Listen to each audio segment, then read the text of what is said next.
What's up, everyone? Welcome back to our studio/boxing ring as Maruti Suzuki presents ESPNcricinfo's Gloves Off. I'm Alexis Nunez, and joining me is Ajit, Agarkar and Graeme Swann as they are ready to trade some serious blows on our topic today. So we know the phrase catches win matches, but let's be honest, in the IPL season this time around, we have seen some pretty sloppy fielding. So we want to know, is fielding the most overlooked skill in the Indian T20 League? So we're going to get the first 30 seconds for both our gentlemen to state their opening stances, and this one is called First Blood. All right, because I know he's a little bossy and likes to go first in just about everything, we're going to start off with Ajit Agarkar. Ajit, tell us your opening stance. Yeah, I don't think it's fielding's overlooked at all. I mean, it is one of the most important things in T20 cricket. Players work hard at it. There might be a few mistakes made along the way, but in T20 cricket more than maybe the other formats, it could really affect the result. And I don't think the fielding's been overlooked. There's been enough examples of some spectacular work in the field, and it just stays as important, and players work just as hard at it. Finished just in time. All right, now it's Swanny's turn. Swanny, you have 30 seconds. Let us know where you stand. Well, I think fielding is overlooked. I think what Ajit said is absolutely right. Fielding is the most important part of the game. The reason we focus on the odd brilliant catch or brilliant bit of fielding is because the rest of it in the IPL is so dire. I think every team is responsible for some bad fielding mistakes, some bad drops this IPL that cost their team 15, 20 runs here or there. MS Dhoni has even admitted at the start of this tournament that his CSK side will concede 15 or 20 runs more than they should in the field. Why is that the case? Just under time there. So I can sense that Swanny was feeling a little feisty in that opening stance. So now it's time for trading blows. Well, I'll go first, Alexis, considering Swanny's trying to make such a big case about how fielding's been overlooked. Don't know where to start, really. I'll start for you then, Ajit. 21 drop catches.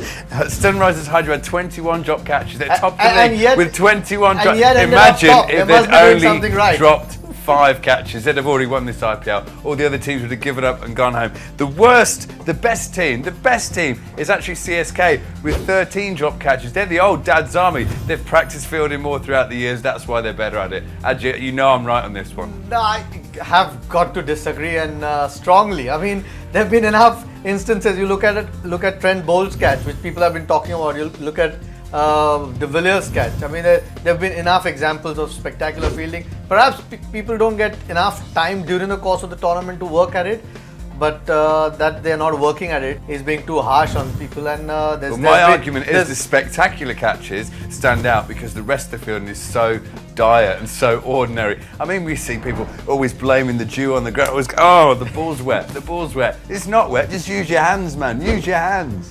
Swanny's quite good at convincing people. Unfortunately, the facts don't agree with him. I mean, at Sunrisers, we said, okay, they might have dropped a few, they've taken equally as many good ones, and that's why they are in the top of the league. So Kings 11 Punjab, I've done my stats, 28 runs down this year on bad fielding. 28 runs down. Imagine what could have happened to their season had they taken their catches. 28 runs, that could be 3 or 4 games. If you think of every game that you lose by 1, 2, 3 runs, they could be top of the league. Look, I think players work just as hard at their fielding because it makes such a huge difference in T20 cricket in particular, more than maybe one-day cricket and test matches. And I have no doubt they keep doing the same. All right, well, I think I might know who a little winner in this one might be, but we'll leave it up to the audience for that one. But right now, it's time to give me one sentence just to reiterate your points, guys. And this one is the knockout take. Okay, well, because Ajit went first last time, let's go with Swanny, because I feel like he's really fired up, aren't you, Swanny?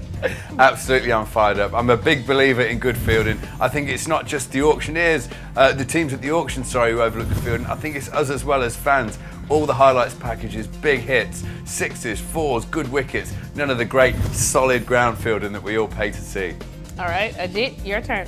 Yeah, I mean, whilst I agree, you know, there have been a lot more mistakes this year in the IPL in terms of drop catches than otherwise. I think there's been enough evidence of guys being really good in the field and having made a huge difference to the eventual outcome of the game. So I've have got to stand up for the players here and say that they are not taking fielding for granted, and still continues to be a huge part of the game. Ajit Agarkar, ever the voice of the people. All right, gentlemen, thank you so much for all your points. We're going to leave it like that. We'll see who the winner is, I guess, off camera. You guys can be the judge by, getting in touch with us on ESPNcricinfo.com as Maruti Suzuki presents ESPN Cricinfo's Gloves Off.